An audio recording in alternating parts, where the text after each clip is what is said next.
ہم ان کے ساتھ بھی ملے ہوئے، ان کے ساتھ بھی ملے، مال غنیمت آتا ہے اس میں سے بھی حصہ لے لیتے ہیں، اور یہودیوں کو جا کر مسلمانوں کی خبریں بھی دیتے ہیں، منافقت کرتے ہیں۔ ہم بڑے سیانے، یہ بے وقوف لوگ ہیں، ایسی پکے مسلمان بنے، بھوکے مر رہے ہیں، ان کو کھانے کو کچھ نہیں ملتا۔ اعوذ باللہ من الشیطان الرجیم، بسم اللہ الرحمن الرحیم۔ ومن الناس من يقول آمنا بالله وباليوم الآخر وما هم بمؤمنين يخادعون الله والذين آمنوا وما يخدعون إلا أنفسهم وما يشعرون۔ سورہ بقرہ کا یہ دوسرا رکوع شروع ہو رہا ہے۔ یہاں سے وہ 13 آیات شروع ہو رہی ہیں جن میں منافقین کا ذکر ہے۔ اللہ پاک جل شانہ نے ان کی چند علامات بیان کی، اور اس کے ساتھ ساتھ ایمان کا معیار کیا ہے، ایمان کی کسوٹی کیا ہے، اس کو بیان فرمایا، اور ساتھ ہی جو ہے ان لوگوں کا انجام بھی اللہ پاک جل شانہ نے بیان فرمایا ہے جو دلوں میں کفر رکھتے تھے، بظاہر جو ہے مسلمان اپنے آپ کو دکھاتے تھے۔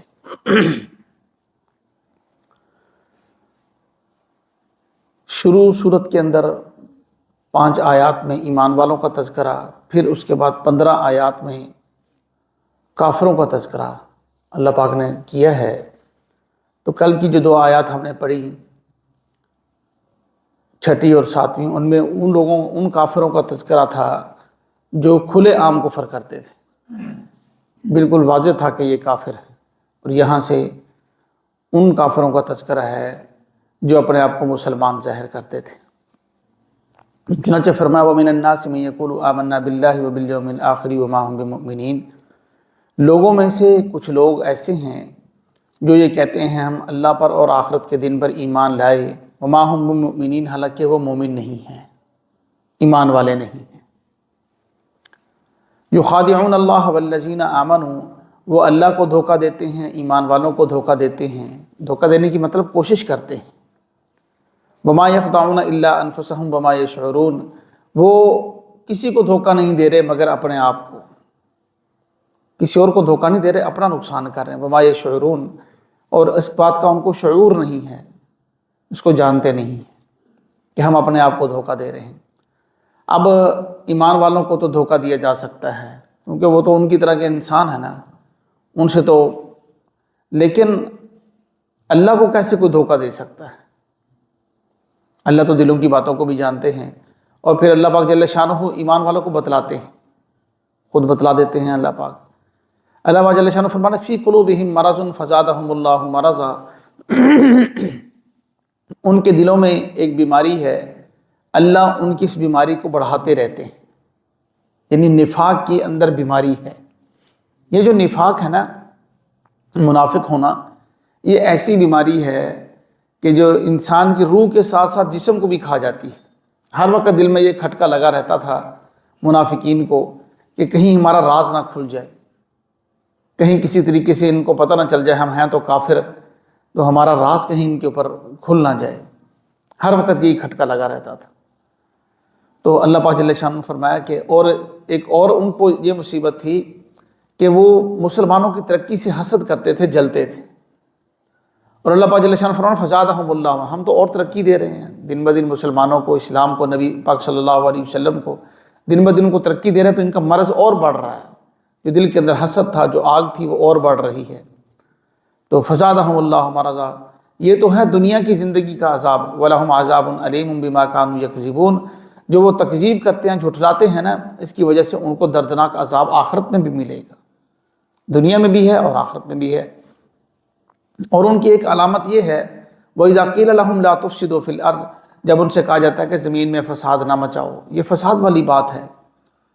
ہمیشہ یہ بات ہم ذہن میں رکھ لیں کہ ہم تو کہتے ہیں نا کہ یہ باغی ہے، یہ فسادی ہے، اور یہ ٹھیک ہے، ہم نے اپنی طرف سے معیار طے کیے ہوں، اور جبکہ اللہ پاک جل شانہ نے جو معیار طے کیے ہیں نا، وہ یہ ہے کہ جو مخلص ہوگا وہ مصلح ہوگا، وہ فساد کرنے والا نہیں ہوگا۔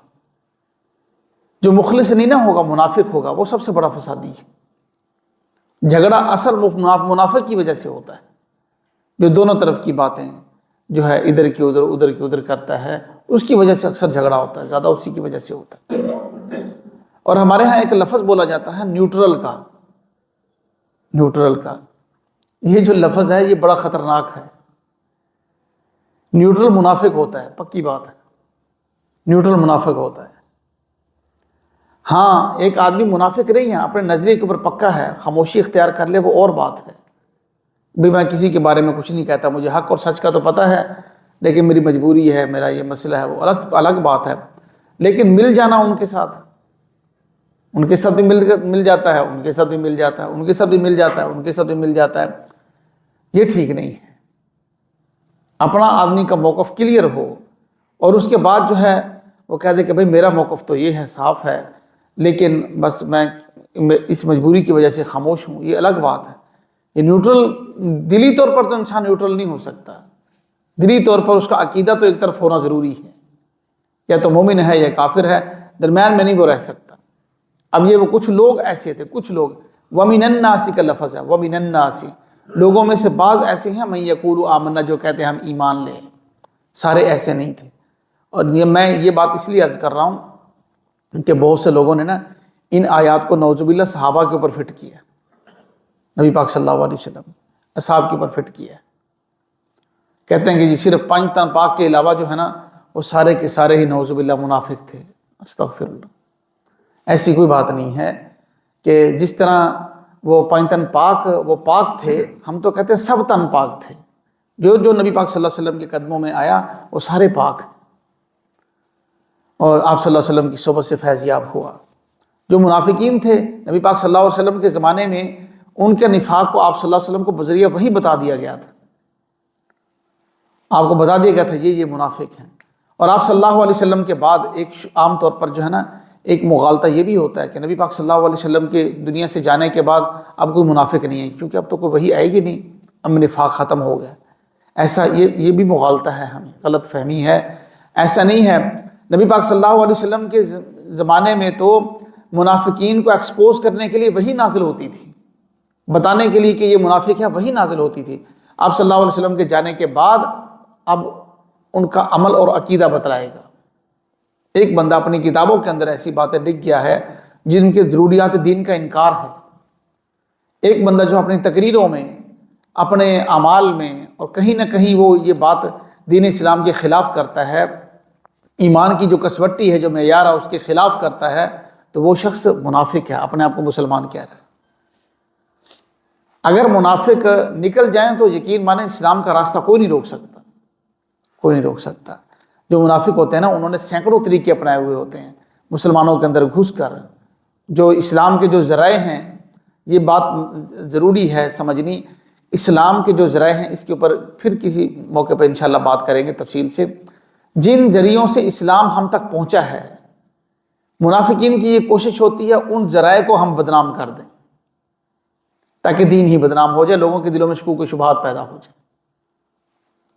اب بہت سے ہمارے دوست جو ہے نا مجھے خود آ کر بتاتے ہیں کہ ہم کسی جو ہے نا مولوی کو نہیں سنتے، ہم اسکالروں کو سنتے ہیں، ڈاکٹروں کو سنتے ہیں، سائنسدانوں کو سنتے ہیں، کسی مولوی کو نہیں سنتے، کیونکہ مولوی بدنام ہو چکا ہے۔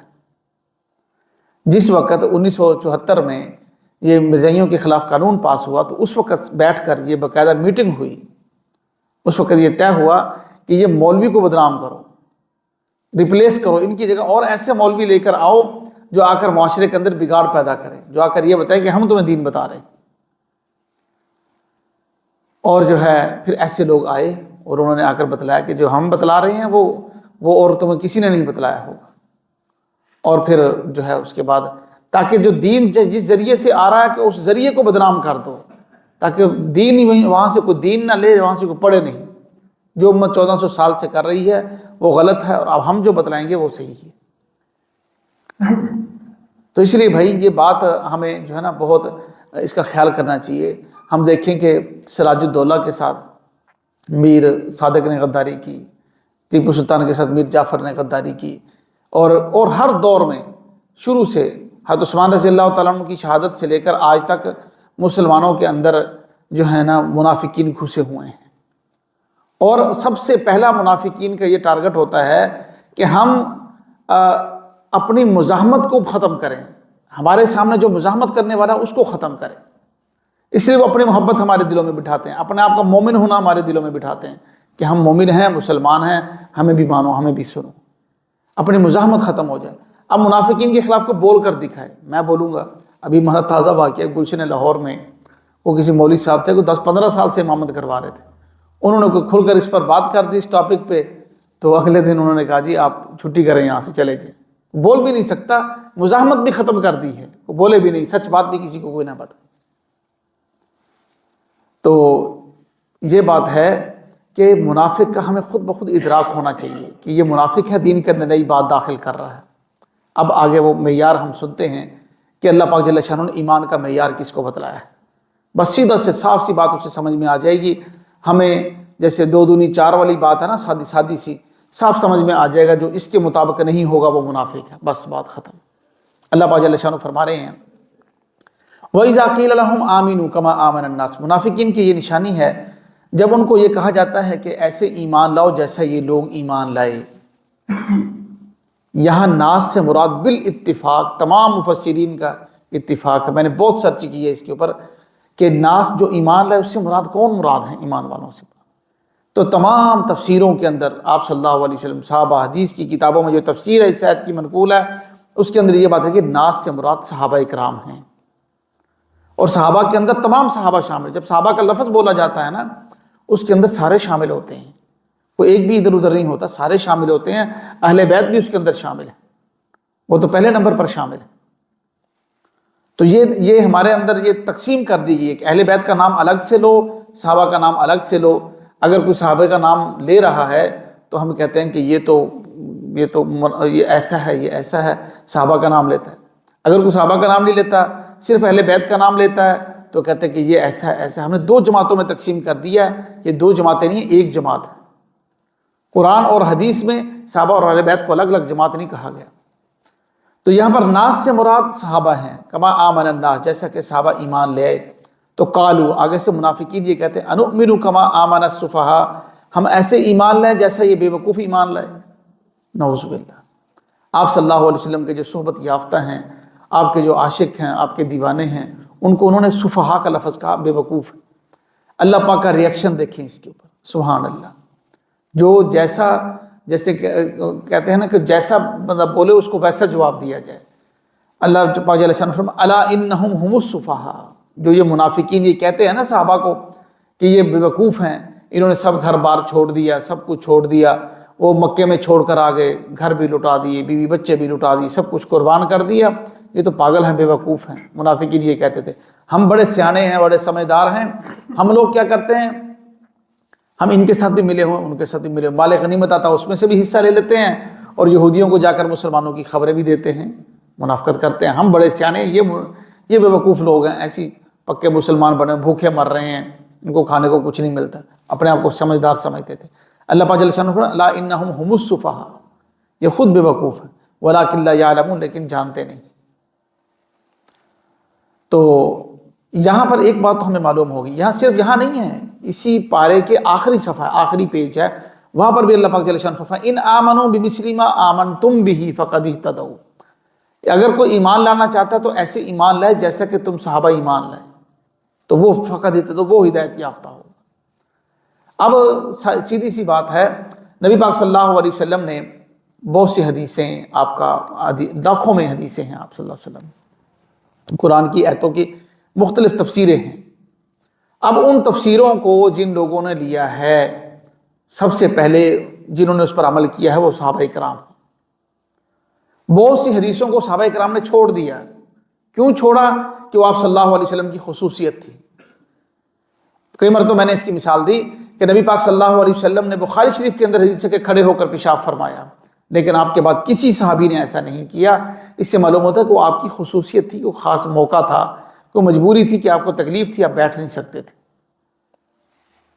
اب وہ سنت تو نہیں ہے نا، سنت تو وہ ہے جس کو آپ نے کنٹینیو کیا ہے، جس کو کنٹینیو نہیں کیا، کر کے چھوڑ دیا ہے، وہ گنجائش کے لیے چھوڑا ہے کہ کبھی کسی کو یہ والی مجبوری بن جائے تو وہ ایسا کر لے۔ آپ صلی اللہ علیہ وسلم کی 11 بیویاں تھیں، لیکن بعد میں کسی نے کنٹینیو نہیں کیا اس کو۔ امت کے لیے جو اجازت ہے وہ 4 کی اجازت ہے، بخاری کے اندر موجود ہے کہ 11 بیویاں تھیں آپ صلی اللہ علیہ وسلم۔ تو اب یہ چیزیں ہیں کہ جن کو صحابہ نے چھوڑ دیا ہم اسے چھوڑ دیں گے، جن کو انہوں نے آخر تک کنٹینیو رکھا ہم اسے کنٹینیو رکھیں گے، بالکل ایسے ہی ہوگا۔ یہ جو فقہ بنی ہیں یہ ساری فقہ حنفی، فقہ مالکی، فقہ شافعی، فقہ حنبلی، یہ بھی اسی وجہ سے بنی ہیں کہ انہوں نے صحابہ کے عمل کو لیا ہے، صحابہ کے عمل کو۔ امام ابو حنیفہ رحمۃ اللہ علیہ کی فقہ ہمارے ہیں، میں خود امام ابو حنیفہ رحمۃ اللہ علیہ کے ہم مقلد ہیں، ان کے مطابق ہم نماز پڑھتے ہیں، اپنے آپ کو ہم حنفی کہتے ہیں۔ مطلب حنفی ہونے کا یہ ہے کہ یہ نہیں کہ ہم ان کو نبی مانتے ہیں امام ابو حنیفہ کو، یا ہم ان کو رسول مطلب ہے کہ خدا مانتے ہیں۔ حنفی ہونے کا یہ مطلب ہے کہ ہم یہ کہتے ہیں کہ جو قرآن و حدیث کی تشریح امام ابو حنیفہ رحمۃ اللہ علیہ نے کی ہے نا، ہم اس کو مانتے ہیں۔ ہر بندہ ایرا غیرہ تشریح کر کے اپنی مرضی سے بیان کرے گا، ہم اس کو نہیں مانیں گے، ہم وہ تشریح مانتے ہیں جو امام ابو حنیفہ رحمۃ اللہ علیہ نے کی، اس کے مطابق ہم نماز بھی پڑھتے ہیں، پورے دین پر مسئلہ بھی اسی کے مطابق بتاتے ہیں، ہم اسی کے مطابق ہم لوگ چلتے ہیں۔ تو یہ جتنی فقہ بنی ہیں یہ بھی یہیں سے چلی ہیں، فقہ ساری کی ساری، کہ وہ صحابہ کے عمل کو انہوں نے لیا۔ تو امام حنیفہ رحمۃ اللہ علیہ نے ابن مسعود رضی اللہ تعالیٰ عنہ کے عمل کو لیا کہ آپ صلی اللہ علیہ وسلم کی خدمت میں اتنا عرصہ رہے۔ حضرت انس بن مالک رضی اللہ تعالیٰ عنہ کے پیچھے امام حنیفہ رحمۃ اللہ علیہ نے خود نمازیں پڑھی، کئی نمازیں صحابہ کے پیچھے پڑھی، خود تابعی ہیں۔ تو یہ بات ہم ذہن میں رکھ لیں کہ بھائی دین کی تشریح، دین کی آیات اور کی تشریح اور احادیث کی تشریح وہی معتبر ہوگی جو صحابہ سے ہو کر آئے گی۔ اور اگر آپ صلی اللہ علیہ وسلم نے زندگی میں ایک مرتبہ وہ عمل کیا، اس کے بعد نہ ابو بکر نے کیا، نہ عمر نے کیا، نہ عثمان نے کیا، نہ علی رضی اللہ عنہ اجمعین کسی نے نہیں کیا، تو ہم بھی وہ نہیں کریں گے، اس لیے کہ وہ سنت نہیں ہے، وہ آپ کی خصوصیت تھی۔ یہ بات ذہن میں رکھ لیں۔ تو اللہ پاک جل شانہ نے جیسے ان لوگوں نے، منافقین نے صحابہ کے لیے جو لفظ استعمال کیا نا، اللہ نے خود وہی لفظ ان کے لیے استعمال کیا، انہوں نے ان کو سفہا کہا، اللہ نے ان کو سفہا کہا۔ آگے پھر اللہ پاک جل شانہ فرما رہے ہیں ان لوگوں کی ایک عادت یہ ہے، وَإِذَا لَقُوا الَّذِينَ آمَنُوا قَالُوا آمَنَّا، جب ایمان والوں کے پاس آتے ہیں تو کہتے ہیں ہم ایمان لے آئے۔ وَإِذَا خَلَوْا إِلَىٰ شَيَاطِينِهِمْ، جب اپنے شیطانوں کے پاس، یہودیوں کے پاس، اپنے سرگنوں کے پاس جاتے ہیں تو کہتے ہیں اِنَّا مَعَكُمْ إِنَّمَا نَحْنُ مُسْتَهْزِئُونَ، ہم تو تمہارے ساتھ ہیں، ہم تو مذاق کرتے ہیں مسلمانوں کے ساتھ۔ ان کے پاس جا کر بیٹھتے ہیں، ان کے پیچھے نمازیں پڑھتے ہیں، ہم تو مذاق کرتے ہیں۔ اللہ یستہزئ بہم، اللہ پاک جل شانہ فرما رہے ہیں کہ اللہ ان کے ساتھ مذاق کرتا ہے۔ وَيَمُدُّهُمْ فِي طُغْيَانِهِمْ يَعْمَهُونَ، یعنی اللہ چونکہ ان کے جواب میں ان کو جو عذاب دیتے ہیں، چونکہ انہوں نے استہزاء کا لفظ استعمال کیا، تو اللہ ان کا جو جواب دیتے ہیں، اللہ کے جواب کو استہزاء کہا گیا، اللہ نے وہی لفظ ان کے لیے استعمال کیا اور ان کو ان کی سرکشی میں اور اندھا کر دیتے ہیں۔ اولئک الذین اشتروا الضلالۃ بالہدی، اب بڑی پیاری مثال دی اللہ پاک نے کہ یہ وہ لوگ ہیں جنہوں نے گمراہی کو ہدایت کے بدلے میں خرید لیا۔ گویا کہ اس کو اللہ نے تجارت کے ساتھ تشبیہ دی ہے۔ انسان جو صبح اٹھتا ہے نا، اپنے رب سے تجارت کرتا ہے، سارا دن تجارت کرتا ہے۔ اگر 24 گھنٹے کی زندگی اللہ اور اس کے رسول کے حکموں کے مطابق ہے، ان کی اطاعت کے مطابق ہے، تو پھر یہ گویا کہ اللہ سے فائدہ مند تجارت ہو رہی ہے، نہیں تو نقصان دہ تجارت ہو رہی ہے۔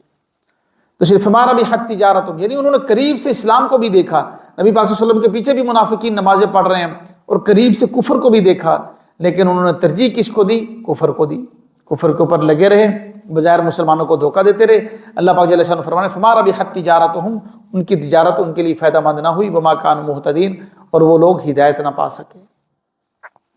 پھر آگے 2 مثالیں دی ہیں کہ منافقین کی، کہ جو ہے تو صرف ترجمہ ہی، کہ وہ ان کی مثال ایسے ہے کہ جیسے ساری زندگی انسان یا اپنے آپ کو یہ سمجھتا رہے کہ میں ایک روشنی کے اندر کھڑا ہوں، اور اللہ پاک اچانک اس کی روشنی کو چھین لے، وہ اندھیرے میں کھڑا رہ جائے۔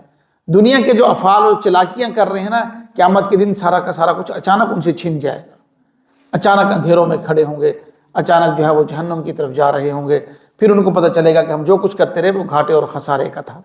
اب ترجمہ دیکھ لیں، مثلہم کمثل الذی استوقد نارا، ان منافقین کی مثال ایسے ہے کہ جیسا کہ ایک آدمی آگ بھڑکاتا ہے، فلما اضاءت ما حولہ، جب آگ سے روشنی پھیل جاتی ہے ارد گرد، ذہب اللہ بنورہم، اللہ ان کی روشنی کو چھین لے، اچانک آگ کو بجھا دیں، وترکہم فی ظلمات لا یبصرون، اور ان کو اندھیروں کے اندر، جیسے ہم جا رہے ہیں اچانک گاڑی کی لائٹیں بند ہو جائیں، اندھیرا ہی اندھیرا ہو روڈ کے اوپر، اچانک لائٹیں بند ہو جائیں، انسان تو گاڑی کہیں جا گرے گی، اللہ نہ کرے خدا نہ خواستہ، نہیں تو انسان سوچے گا اس کا کیا حل کروں، لائٹیں جل گئی ہیں اب کدھر جائیں۔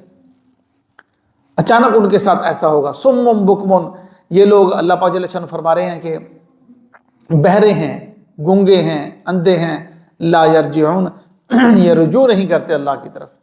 او کصیب، یا ان کی مثال ایسے ہے جیسا کہ آسمان سے ایک بادل آئے، فیہ ظلمات، اس بادل کے اندر اندھیرے ہوں، ورعد، اور کڑک ہو، وبرق، اور چمک ہو. چمک، جو بجلی جب نیچے آتی ہے تو چمکتی ہے، اس کو برق کہتے ہیں. جب بجلی دوبارہ اوپر واپس جاتی ہے تو اس کو رعد کہتے ہیں. اس کا معنی ہوتا ہے کڑک، اوپر جاتی ہے تو پھر اس کی آواز آتی ہے تو اس کو رعد کہا جاتا ہے. یجعلون اصابعہم، یعنی جب ایسی یہ حالت ہوتی ہے تو اپنی انگلیوں کو اپنے کانوں میں ڈال دیتے ہیں، من الصواع، کہ حذر الموت، موت کے ڈر سے. واللہ محیط بالکافرین، اللہ تو کافروں کو گھیرے ہوئے ہیں. یعنی انگلیاں رات اور برق کے وقت تو کانوں میں ڈال لیتے کہ ہم مر نہ جائیں بجلی کی وجہ سے، لیکن اللہ تو کافروں کو گھیرے ہوئے ہیں، کسی بھی وقت ان کو ہلاک کر سکتے ہیں. اللہ کے لیے تو کوئی مشکل نہیں ہے. یکاد البرق، قریب ہے کہ وہ بجلی جو ہے ان کی آنکھوں کو اچک لے. جب بجلی کڑکتی ہے تو یکدم آنکھیں چدھیا جاتی ہیں اور آنکھوں کے سامنے اندھیرا آ جاتا ہے. کلما اضاء لهم مشوا فیہ، جب وہ بجلی روشن ہوتی ہے تو اس میں چلتے ہیں. وَإِذَا أَظْلَمَ، اور جب اندھیرا چھا جاتا ہے تو ٹھہر جاتے ہیں. ان کی مثال ایسے ہی ہے. وَلَوْ شَاءَ اللَّهُ لَذَهَبَ بِسَمْعِهِمْ وَأَبْصَارِهِمْ، اگر اللہ چاہیں ان کی سماعت کو بھی ختم کر دیں، ان کے جو ہے بصارت کو بھی ختم کر دیں، دیکھنے کو، سننے کی طاقت کو ختم کر دیں، کیونکہ دیکھنے سننے کے باوجود وہ لوگ نہیں مان رہے. اللہ چاہیں تو یہ ساری چیزیں ان سے چھین لیں. ان اللہ علی کل شیء قدیر، اللہ پاک ہر چیز پر قدرت رکھنے والے. یہ ایک دو مثالیں دے کر اللہ پاک نے یہ سمجھایا ہے، یہ وہ جو کام کر رہے ہیں نا اس کی مذمت گویا اللہ پاک نے بیان کی ہے کہ وہ غلط کر رہے ہیں. اللہ پاک چاہیں تو ان کی آنکھ، کان، یہ سب کو چھین سکتے ہیں، ان کو اندھا اور بہرا کر سکتے ہیں. یہ 13 آیات آج ہم نے پڑھی ہیں، پورا رکوع. اللہ ہمیں عمل کی توفیق نصیب فرمائے.